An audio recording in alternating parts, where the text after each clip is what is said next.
Hey guys, I have got my phone sideways so I cannot see Super Chat before we get started. For those of you who are tuning in after this has been broadcast, thank you for tuning in and stick around. This is the first part of something that I'm going to explain that is a framework that has been kind of forgotten. It's making inroads back in again into favour um, as a kind of a method and approach to soloing. But really, what's kind of happened with guitar is essentially the pentatonics, especially box one pentatonic, took over. Prior to the kind of movement by sort of Chuck Berry. Chuck Berry essentially pioneered the idea of guitarists using the pentatonic. I think that made it the sort of the mainstream method that guitarists would play and build their licks around things, and that was really supported by a lot of the blues stuff that was around. But what happened to be neglected prior to that was this idea of chord tone soloing and where you use the chords. Now, this is kind of important if you want to sound really good. The thing about the pentatonic is I consider it to be a bit of a blunderbuss, bit of a blunderbuss approach. Now, if you know what a blunderbuss is, it's basically a shotgun that's shaped like a trumpet, and you fill it with any old crap, and you fire it, and it hits everything. And that's essentially what the pentatonic does. When you play a chord, so say I play an A7 chord here, and then I put my pentatonic over the top, that box one that we all know and love. And if you don't know your boxes, then if somewhere up there there'll be a card with a link to all five of the boxes that you need to learn. So if we take this A7 chord, all of those notes affect the harmony of that A7 chord. They add to the overall harmony. That's subject for another lesson, but thank you very much. Oh, the super chat is coming up. Thank you very much, Karthik. Well, I'll just carry on. I'll keep going on. Unless it's a question, then we will keep going. But here's the thing. So I'm going to explain an abstract concept, and this is something that I explain to all my students, and it's a big question that I ask my students is, what is music? And if you had to explain that with a gun to your head, and your life depended on it, then how would you explain that? I'm gonna boil down to actually what I think that is, and this is my opinion. Others may have their own opinion, but for me, music is the language of emotion. And if you think about it, that's essentially the function of music: is to trigger the emotion within yourself and the emotion in the listener. When you listen to a piece of music, it can make you feel a specific way. And what we're after doing as musicians is we want to evoke those feelings in people who are listening to us. Not forgetting that the primary listener, which is you, needs to be the first person to understand what is being said. Hopefully that makes sense. You need to understand what is going on, and it needs to connect with you first, and that's in your emotional center. And I know this is a strange way of looking at it and thinking about it, but it's really, really pertinent that you understand this. And this is why I think the pentatonic has its place. It's one of many frameworks, but in my mind, the sort of forgotten soloing method is this chord tone approach, which was before the Chuck Berry. Chuck Berry essentially took the pentatonic from Fats Domino, and that was it. That was game over, and then everybody started playing the pentatonic, but they neglected this idea of chord tone soloing. Now, when you play the notes that fit the chord, they're going to sound really, really sweet. They're going to go with it. There's not going to be any notes that stand out wrong. Yeah. So the kind of analogy I like to give is, if you were in the woods trying to do some hunting, yeah, would you wear a high-vis jacket and your best aftershave? And you wouldn't, because you would stick out like a sore thumb. And That's what tends to happen with people playing the pentatonic. They'll play. So if I play this A7 chord again, I played it before. Now if I run through these notes here, the minor pentatonic, this flat third here. Well, if I play that flat third with this chord against it, you can hear that it doesn't go. This is the equivalent of your aftershave.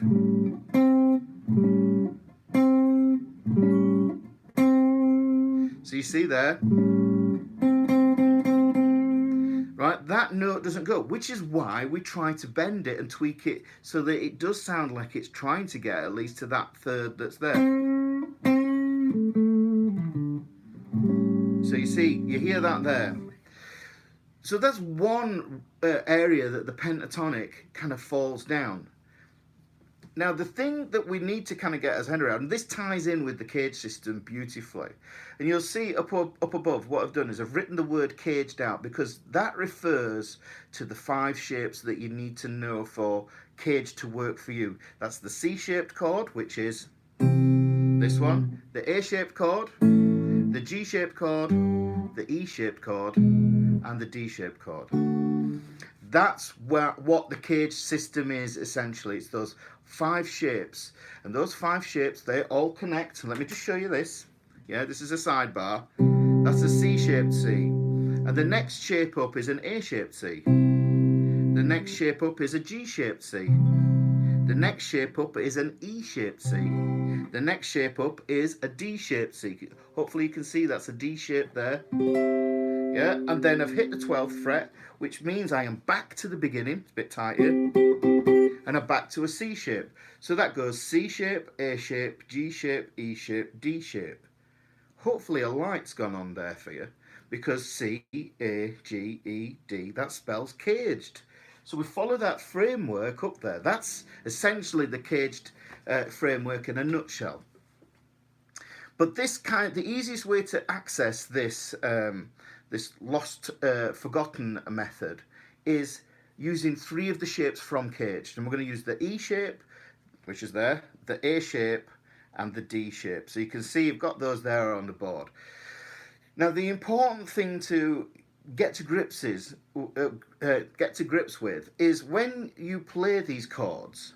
I'm playing an E chord here, an E shape, and I might need to turn a light on here because it's just all of a sudden I thought the window was going to give me enough light, but I might have to just turn the light on here.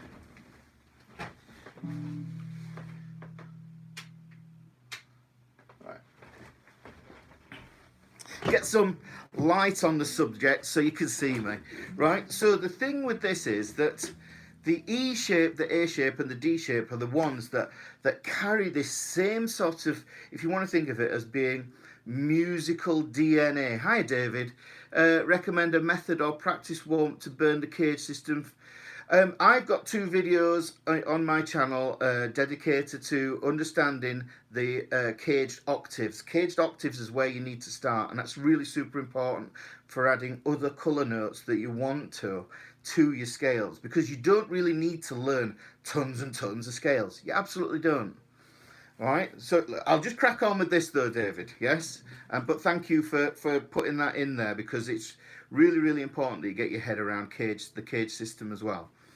So coming back to this idea here, what we need to do is when I play an E chord here, even though I'm playing 6 strings, yeah, the notes of this E chord, there's only actually 3 note values if we want to think about them as alphabet letters. We've got an E, which is the root note of the chord. We've got a G sharp, which is the 3rd of the chord, and that's a major 3rd. And then we have a B, which is the 5th of the chord. Now, you can complicate things, but generally, do you know what I think is an easy tool is to use your fingers, because you've got 5 of them. And if you want to think of it, you could think of your fingers as being root, the 1st note, 2nd, 3rd, 4th, 5th. And if you want to work out what the notes are in a chord, you go, well, if my root is E, F comes next, G of some variety, and in this case it's a G sharp, yeah, then we get A, and then we get B. So you can use your fingers here, just hopefully everybody's got fingers, yeah, and you can count up these, but 1, 2, 3, 4, 5. So you can look at it, because this is important, because what we need to do is we need to be able to understand what the function of the root, the third, and the fifth is. And I'll just explain this because this is something that you need to know about what a triad is. A triad is essentially a three-note chord. The two triads that you will mostly be playing a lot of the time are a major triad and a minor triad. The major triad, if we want to put it bluntly, kind of sounds happy. It sounds happy and bright, and a minor triad sounds sad and melancholy. We can think about it in that case. Now, I said before that music is the language of emotion, and you think of the two emotional polarities, if you will, the polar opposites. You're either happy or you're sad or you're somewhere in between. The somewhere in between is a little harder to get, and those are the other notes. Yeah, but what we want to really nail is, can we sound happy explicitly when we actually feel it and we want it to come out at the moment? In the moment. This is what I call the chord of the moment, because the only time is now. This is a bit zen. The only time is now. When the chord is happening, that's when you can affect its colour and its emotional value. Yeah, so the whole purpose, like I say, of playing guitar is about creating the emotion. So we're going to use the three basic chords that we already know from these 5 cage chords. Yeah, we're talking about the E shape, the A shape, and the D shape. Well, a simple way of looking at it, a really super simple, I'm not going to get too theoretical with this actually, is if you have your guitar there now, look at how many fingers you have got on the E chord, and you'll see that it's actually 3 fingers, hopefully, that if you're fretting it correctly. If you play the A chord, you'll notice that you have 3 fingers on the A chord also. And if you look at the D chord, you'll see that you have 3 fingers on that chord also. Like I say, I know you might have 3 fingers on a C, you might have 3 fingers on a G, but forget about those for now, because those chords, the C and the G chord, are constructed completely differently than the E, A, and D chord, which you're going to see in a minute. If I want to know what those chords are, remember I said it was those notes were, it was an E, a G sharp, and a B. The E is the root note. You've got to know what the root note does, what its function is. And the function of the root note is to take the listener back home so that the sound resolves. So if I played, there's the major scale, do, re, mi, fa, sol, la, ti. This is an A major scale here, T, do. I played an A to an A there. So this is A, B, C sharp, D, E, F sharp, G sharp, then to an A there. Right, so I went from A to A. But if I didn't get to that A there, then you will feel a tension. You will feel. That's the key to this. Feel. Feelings, emotions. So the thing is, this is the emotional impact. If you imagine a film, any film, if you imagine Star Wars without the music, would it be as good a film? No. No film would. You see, music underpins everything. It gives all of the other arts, like dancing and ballet, it gives it emotional value. So what we've got,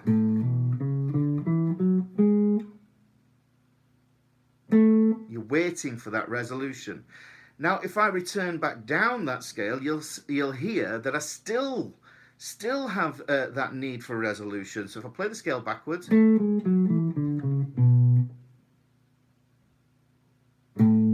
still need that resolution. So that is the function of the root note. Now, because it's a triad, there are 3 values. We've got the root, we've got the third, and we've got the fifth. The job of the third now. Let's look at the job of the third, because this is super important, and hopefully you'll get what's going on here. I have my 3 fingers on here, and this is an E major chord, an E chord. You might know it just as an E, yeah? And this is one of the first chords you should ever learn, really. If I want to change that chord from its happy variant into its minor, then what I do is I just take that first finger off, and I get an E minor. E major, E minor. And the emotional value you can hear changes just by altering that one note. So that tells you the power of the third. The third is super, super important. This is the one that you really need to get your head around. Yeah. There's the minor third, major third. There's the minor third. Right. There's the minor third. Now, that enables us to identify where that minor third is. That's really going to be useful when we start to get into playing these chords and playing this idea of the chord soloing. If we go to the A chord, if you know your A chord, now I play it a little bit strange because this way works better, in my opinion. It's more economical than the standard approach, because this isn't a classical guitar, it's a lot narrower. So what we do is we play it like that. Now if I change that A major chord to an A minor chord, you can see that actually what happens is one note is altered and it's lowered one fret. It's lowered, that's lower, that's going lower in pitch. This is up, this is down. So we've got this A minor here. If we look at the D chord, you can see we have 3 fingers on there, and to change to a D minor, what happens is this note on the 2nd fret of the thin E string moves down to the 1st fret. So it moves down 1 fret. Now, a way to think of it is majors and minors always travel in pairs. They're kind of like Mr. and Mrs., yin and yang, if you want to think of it in that kind of context. And because they travel in pairs, you need a way to identify them. Now, the one that has the biggest distance is the major, and the one that has a 1 fret less distance, which is what you can see there, is the minor, right? Now, hopefully that makes sense. If you had a major headache, then it would be a bad headache. But if you had a minor headache, you know you could take some paracetamol and jobs are good, and you know you'll be right in 20 minutes. So what I'm saying to you here is it's about size. Major and minor is about size. So it's about squeezing things down. Whenever you have a major, there will be a minor counterpart. Wherever you have a minor, there will be a major counterpart to go with it also. So don't forget that. They work very much in pairs. So the third, if I just play that scale again, when I played the A major scale, I went root, 2nd, 3rd. And you can hear, if I play the distance between those 2 notes,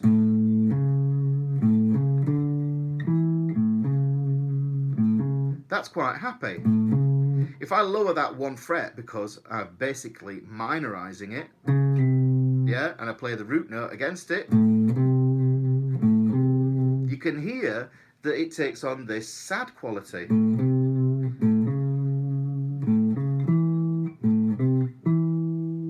So this is the role of the third. The third's job is to switch the emotion from happy to sad. Essentially, that's it in a nutshell.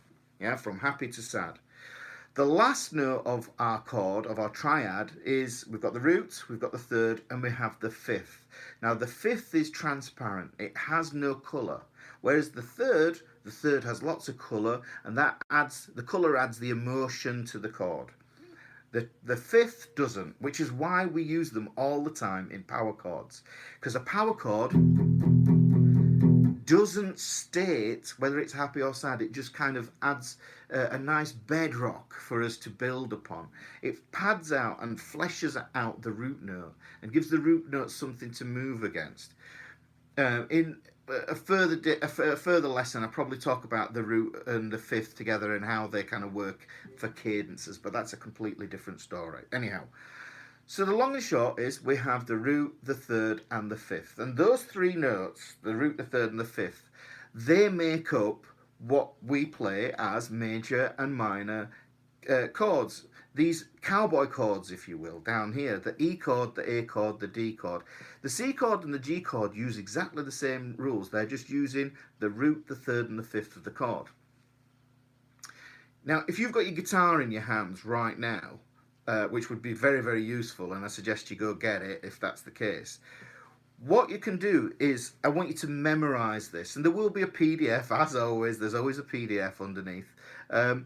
If you look at the chord that you're holding, the chord that you're holding has a 5th, a root, and a third as you go down. So if I said to you, you're holding an E chord, how many fingers are you holding down? You'd say to me, 3, Ricky. So you'd say, right, okay, there's 3 on there. Hi, Phil. So we've got 3 fingers on there. And those 3 fingers going from north to south are the 5th, the transparent note, the root, the home note and resolving note, and then the 3rd, which is the emotional note, which hopefully will explain to you when I play an E major, that sounds happy, I take that finger off, lower that 3rd down 1 fret, it becomes minor, and that's changed the emotional value of the whole of the chord. I'll do exactly the same thing here with the A chord. Now if you've got your guitar in your hands and I say to you, how many notes are you holding? How many fingers do you have on? If you have the correct grip, David, I'll come back to that, David. I'll answer the questions at the end, I think. That's probably going to be a little bit better instead of kind of me wandering off track. Here's the A chord. Now, as we look at the A chord going down, we've got 5th, root, 3rd. Hang on. That's exactly the same as the E shape. When you played the E shape from north to south as you go down, it's the 5th, the root, and the 3rd. And I call this 5R3. Remember that, 5R3. So 5R3. Play the A chord, 5R3. Now because I know where the 3 is, I know how to modify it. I know how to turn it from being a major 3rd and lowering it down to make it into a minor 3rd, which would explain the A chord shape, why it is the way it is, and the A minor chord shape, why it is the way it is. Because of that minorization, taking that major 3rd there, and we don't even need to know the note names or anything else like that. So we're just pulling that note down there, and that gives us the A minor. Look at that. If you listen, major, and then minor. The 2 polar opposite emotional sounds that we need. And you know, these 3 chords have something amazing as well, because these are what you know as your standard bar chords. You've got a 6-string bar chord and a 5-string bar chord that we use. But I'm also going to introduce this bad boy here, the D. Yeah? If we played a D chord, you can see we have how many fingers on? Yeah, we've got 3 fingers on again. And these 3 fingers, curiously, as we go down from north to south, are the 5th, the root, and the 3rd of the chord. So we've got the 3rd of the chord there. Hang on, if that's the major, that's a D major chord. If I have a major 3rd there, then all I need to do is lower it 1 fret, and the whole of the chord becomes minor. Yeah, the saddest of all chords. If you've watched Spinal Tap, which is part of my students' homework as well, yeah, then you'll see that the D minor chord is derived from the D major chord. You see, the way that chords are generally taught is chords are taught in isolation. They're all linked to each other using this cage principle, but also modifying them from their major to their minor variants. You have to be able to change them from major to minor so that you can understand how these shapes work. For example, I'm going off on a tangent here. This is an E major chord, and I'm going to play the chords in the key of E major, and I'm going to play chords 1, 2. I'm going to play the chords 1 through to 6. I'm not going to bother with 7 because that's another lesson for another day. But this is an E-shaped chord. This is an E-shaped chord, but I'm playing it in its minor variant. You can see this gives me an F sharp minor. Move it up 2 frets, I get a G sharp minor. It's still an E shape. Then I get my A chord, and I go back to my E major shape there. Hopefully this is giving you some little insights into why this cage system works so well. But this is just one of the shapes. This is the B chord, and it's using an E shape. The bar is just acting like a head note. Think about it. The bar is, or a capo, not capo. Capo is something completely different. This is the head note, yeah? And that job, that's where the chord originates from. When I play that E chord, that's what that's doing. It's doing the job of my first finger, and as I transpose and move that chord up the neck. So this whole thing is going to apply to these three shapes. So I could play it with the A chord. There's a B chord. Yep. C minor, B minor. This is an A minor shape at its core. Now I didn't finish with the three shapes, so we've got to get onto this D shape, which is a bit more of a special case because the two bar chord shapes that we mostly play are going to be the E and the A shapes. With the D shape, what we do is we play the fifth root and third there. Now, if I was to swap my fingers around, it's a bit awkward and it's a bit stretchy, and move that D shape up 2 frets, that gives me an E chord. And then I would bar at the 7th, bar again at the 2nd fret there. And that gives me a D shape. It's less commonly used as a bar chord, but don't let that dissuade you from using it. What I would suggest is you can use this. And for instance, okay, chords move like notes. So if I take this D chord here and I move it up 2 frets, it becomes an E chord. But because of those rules of me understanding and remembering that this is 5th, root and 3rd, if I lower that 3rd 1 fret, the whole of that sound there becomes E minor. So you can hear that. I can even borrow my thick E string, Matt, to make sure that you can hear that that is minor.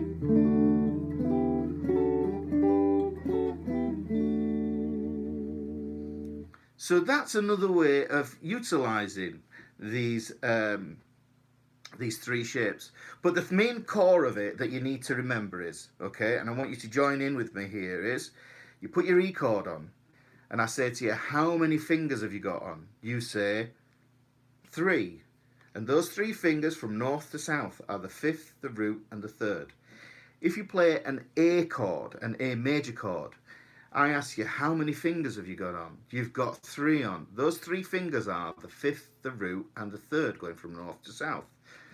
If I say play the D chord, then you can say confidently, because you can see these 3 shapes have the same thing in common. They hold the same chord DNA. They have the 5th, the root, and the 3rd as you go from north to south. So 5R3 is the thing to learn today. And by lowering the 3, we can access the minor 3rd. Look, there's a D, D major, A minor, E, E minor. That gives us the 3 chords. Now what you need to do is you need to get your head around that. I find a super useful way to get your head around it is to actually utilize this with the D shape, because it's a little bit easier. You could use it with your bar chords, yes, but I would suggest if you take your D chord, and remember, chords move like notes. If you haven't seen, if you don't know how the musical alphabet works and sharps and flats and everything else like that, then you need to watch my other videos as well on understanding how notes move. The long and short is, as long as you remember that E and F and B and C are next to each other as note values, then you should not get lost. Don't worry about the sharps or the flats in between, because you know we're not looking at that right now. But if I look at that and think that's D, then I know that D isn't next to any other note, so I have to move up 2 frets. And that gives me that E that I played before. But because that's E, I know that an F chord is 1 fret higher. And you're saying, and you might go, oh, Ricky, well, an F chord, hang on, surely that's an F chord. Well, here's an insight. The thing is, the F chord isn't a shape. It is all 5 of these shapes. You should be able to play any chord in 5 of these shapes, really, if you want to master your chords. If you want to be Guitar George, like in the Dire Straits song, you need to have a good foundation of how these cage chords work. But if you look at this, D, E, F, next door to it, G, this is going to be an A. Now, say I'm jamming with somebody and it just so happens they're playing in A minor and I want to use a different part of the neck, a different voice, then what I can do is I can say to myself, well, there's A minor. I can now access those notes there. But what's important is because I know that this goes fifth, root, minor third, I know that the fifth is not going to add much emotional value. The root is going to finish my phrases. And this third is going to be where all the emotion sits. Over this chord. So if I hit that third first, I'm going to come in, I'm going to wallop you with a tearjerker. Yeah, I'm going to wallop you with a sound where you go, oh, that's it, that's the one, that's the note. We're being really explicit about the notes. Instead of this minor pentatonic blunderbuss, yeah, it's great as the pentatonic. I love it to bits. Don't misread what I'm saying here. But what I'm actually saying here is that you need to know where the notes are explicitly so you can say what is in here emotionally. I want you guys, to take the PDF that I'm going to put underneath here, and I want you to apply it. I want you to memorize the fact that fifth root third is in the E shape like that, and that's fifth root minor third. Fifth root third in your A chord, using 3 fingers, not that. Yeah, although I use that myself. Yeah, that we're looking at correct form here. So fifth root third, flatten that minor third to get there. Yeah, and then you go, all right, now I can see where the A minor shape comes from. Play the D chord, fifth root third. Minorize it. Now I can see where that minor third comes from and why it's called a D minor chord. So these are the 3 shapes that I want you to carry with you. Yeah, because this is the first part of a group of workshops that are going to deal solely with this idea.